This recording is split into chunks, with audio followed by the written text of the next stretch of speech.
شروع کرتا ہوں اللہ تعالیٰ کے نام سے جو بڑا مہربان اور نہایت رحم کرنے والا ہے۔ بیان کیا ایوب اور یونس نے، انہوں نے حسن سے، انہوں نے احنف بن قیس سے کہا کہ میں اس شخص علی رضی اللہ عنہ کی مدد کرنے کو چلا، راستے میں مجھ کو ابو بکرہ ملے، پوچھا کہاں جاتے ہو؟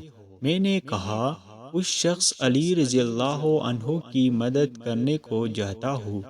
ابو بکرہ نے کہا اپنے گھر کو لوٹ جاؤ، میں نے نبی کریم صلی اللہ علیہ وسلم سے سنا ہے، آپ صلی اللہ علیہ وسلم فرماتے تھے جب دو مسلمان اپنی اپنی تلواریں لے کر بڑھ جائے تو قاتل اور مقتول دونوں دوزخی ہے۔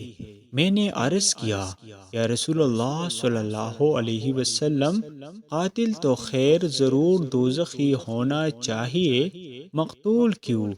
فرمایا وہ بھی اپنے ساتھی کو مار ڈالنے کی حرص رکھتا تھا، موقع پاتا تو وہ اسے ضرور قتل کر دیتا، دل کے عزم صمیم پر وہ دوزخی ہوا۔ صحیح بخاری حدیث نمبر 30۔